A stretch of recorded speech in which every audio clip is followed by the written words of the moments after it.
two stop doing this wrecking crew shit?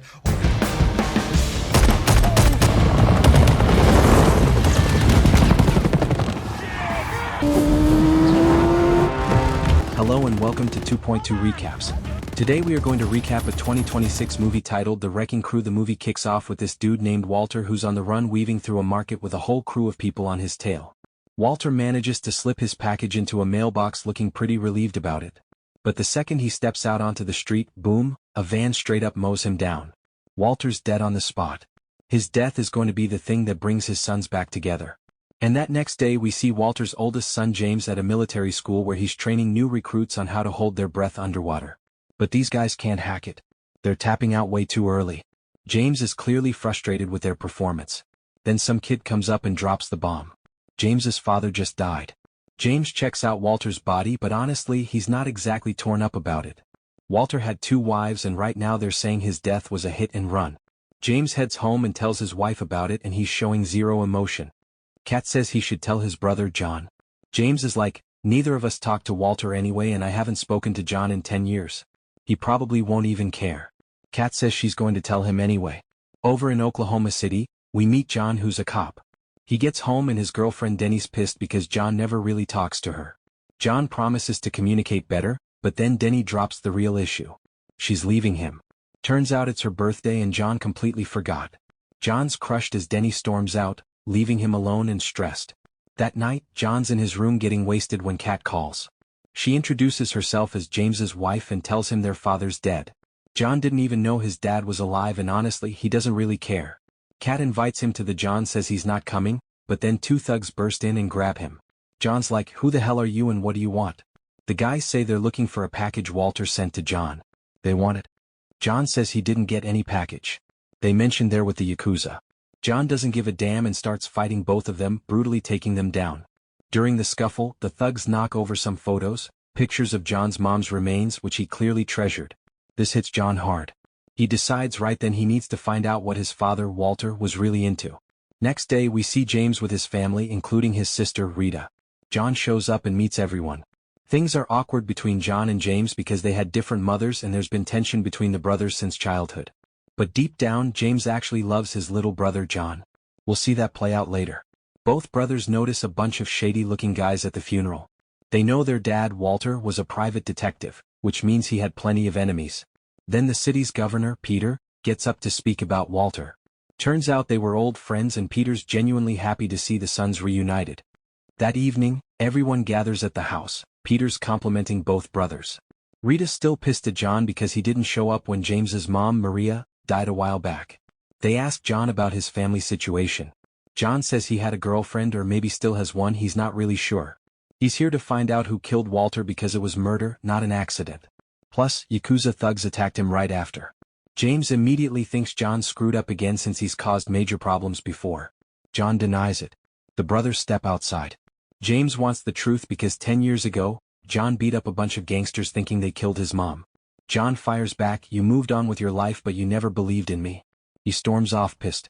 John ends up at a bar drinking. The bartender gives him a special drink. After John drinks it he starts getting dizzy. Next thing he knows he's brought before Mr. K, a major Japanese mob boss in Hawaii. Mr. K is furious that John's back because John beat up his guys 10 years ago when he thought they killed his mom. Mr. K makes it clear, I didn't kill your mother then and I don't want you causing trouble now. You've got 7 days to get off the island or I'll personally kill you and cut you up. John refuses to leave. Mr. K threatens him and cuts his face as a warning. John backs down. Next day James goes through his father's belongings. He finds office keys and a list with 12 random codes on it. Meanwhile, John's already at Walter's office searching around but doesn't find much useful. Then he catches someone else breaking in. John grabs the kid, beats him up and demands to know who he is.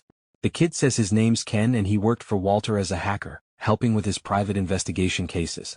John asks if Walter had any major enemies. Ken's like he was enemies with half the city. John tells him you work for me now. Meanwhile, James checks out the murder scene. He spots a camera outside a nearby store and goes in asking for the footage. The shop guys refuse and start threatening James. He offers them money, still no, so James just starts beating the crap out of all of them. Back at the office, John and Ken are going through everything.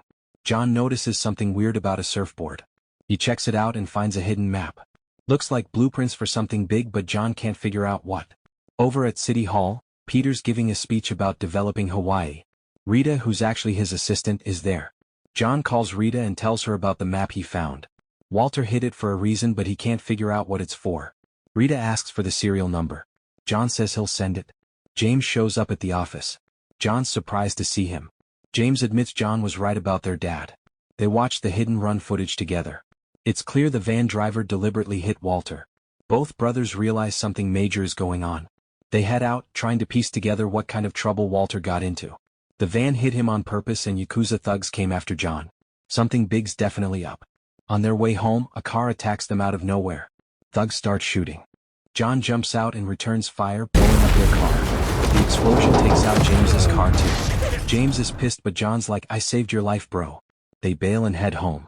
Rita tells them the map belongs to a guy named Rico who's connected to the Yakuza. Rico owns a bunch of fancy restaurants in Hawaii and was planning to build another one at this location. James realizes it's not a restaurant. It's a casino. The blueprints are for a casino. Rita points out that casinos are illegal in Hawaii, so Rico can't legally build one. She mentions Rico's got a fundraising party tomorrow. Both brothers decide to crash it. Next day, the brothers ride out to check the construction site. They find a bunch of Hawaiian people protesting, trying to save the land. One woman explains this land has belonged to their people for generations and some folks in the government are trying to steal it. They're not leaving. They'll fight for this land even if it costs them their lives. James and John are impressed by their conviction. John gets a call. Cops found a body with the same truck that killed Walter. John realizes someone's covering their tracks. The truck belonged to the Motora company. Ken tells them he got a job working catering at Rico's party. Perfect, now they got a way in. Both brothers show up as waiters. John spots a woman and follows her. Her name's Tina. John tries to be friendly and Tina recognizes him as Walter's son. John tells her Walter's dead. Tina's upset and reveals she's Rico's wife. She hired Walter because she thought her husband was having an affair. She invites John to meet her tomorrow at a hotel so she can tell him everything. Meanwhile, James is working catering when this Korean guy named Ted shows up doing drugs. James notices Ted's last name is Motora, same as the van company that killed his dad. Right then, guards grab both brothers and drag them to Rico. Rico demands to know why they crashed his party. He doesn't know them. They tell him they're Walter's sons and he's dead. Rico claims he hired Walter to investigate his wife's affair. John calls bullshit. Rico thinks John's accusing him of murder. John clarifies both Rico and his wife hired Walter to spy on each other. John notices a grenade Rico's got on display and seems really interested in it. Rico kicks both brothers out. Next day, John goes to meet Tina at the hotel, but when he gets there, he finds Tina's body outside. Someone murdered her. John knows Rico's behind it. He goes straight to Rico's guys and starts taking them out. He's about to get to Rico when the thugs gang up on him and take him down. That evening, James bails John out of the police station. He's pissed at John's reckless behavior. He tells John he can't get to his mom by acting like this. John snaps and attacks James. They get into a massive fight. John finally opens up. He's angry at his brother because James sent him away. James explains, after your mom died, you started beating up gangsters. The cops and the gangs both wanted you dead. I sent you away to keep you alive and you never listened to me. Not then, not now. John says he needed his brother back then. After his mom died, James was all he had left. James apologizes. Both brothers decide to work together to find their father's killer. They head home. Denny calls John. She went to his place in Oklahoma to grab her stuff and found a package from some guy named Walter. John realizes this is the package the Yakuza was after. Denny says there's just a flash drive inside. John asks her to fly to Hawaii and bring it. She agrees. Denny arrives and they're driving from the airport when Ken checks the flash drive. It's a locked crypto account. Denny knows it needs 12 codes to unlock. James gives her the codes they found in Walter's stuff. While Ken's trying to open it, a helicopter attacks their car. A bunch of thugs and vehicles show up too. They blow up the thugs' cars. Then James shoots down the helicopter. They barely survive. They pull over and check the account. Turns out there's $2 million in foreign accounts and the account belongs to Peter. Both brothers are shocked because Peter's like an uncle to them. They realize Rico and Peter are working together. Rico's paying Peter to clear the land so he can build his casino. In return, Rico gave Peter $2 million. While investigating Rico and Tina's affair, Walter stumbled onto the scheme. That's why they killed him. Probably with Ted's help. Meanwhile, Rita tells Peter about the map showing Rico's plan to steal Hawaiian land for a casino with help from someone in government. Peter takes the map and promises to destroy Rico. Then James and John get home and find only the kids there, terrified. Thugs came and kidnapped Kat. John gets a call from Rico. He lets John and James talk to Kat and Rita. They're tied up in a basement. If they want them back alive, they need to bring the crypto flash drive. Both brothers are furious. James shows John his weapon stash. They gear up together. The brothers hit Rico's compound and start taking out guards one by one. James and John are cutting through everyone.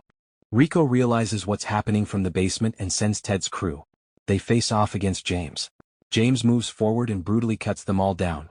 Both brothers reach the basement and find Rita and Kat. They free them. Kat says Rico escaped. John chases after Rico for revenge. Ted attacks James. They fight and Ted's holding his own.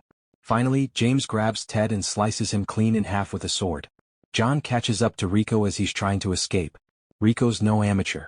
He knows Yakuza karate and beats John down hard. He's about to finish John when John reveals he pulled the pin on Rico's grenade. Massive explosion. Rico's killed, but John falls into the water and survives. He's sinking though. James dives in and pulls his brother up. John's injured but alive. James is beyond relieved he saved his brother. Next day, officers arrest Peter. When he sees Walter's family, Peter swears he didn't do anything wrong. The cops take him away anyway. 2 days later, John's at the beach remembering his mom. His anger was always tied to her and that's why he left. But now he's happy here with his family. Mr. K shows up and is surprised John stayed. John refuses to leave. He's staying with his family. Mr. K says you took out Rico and ended the Yakuza's reign of terror here. That's a good thing because they were killing our people and harassing Hawaiians. That's why I'm letting you live. Also, the name of your mother's killer is written on this piece of paper. What you do next is up to you. Mr. K leaves. John shows James the name of his mother's killer.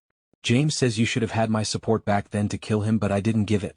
This time, I won't stop you, and I think Walter sent you that flash drive to bring you back to your family, which it did. John reveals they now have $2 million on that flash drive and they can all live happily together. John burns the paper with his mother's killer's name. Both brothers start enjoying life with their family. Thanks for watching. Make sure to subscribe and turn on notifications so you don't miss more amazing movie recaps from 2.2 Recaps.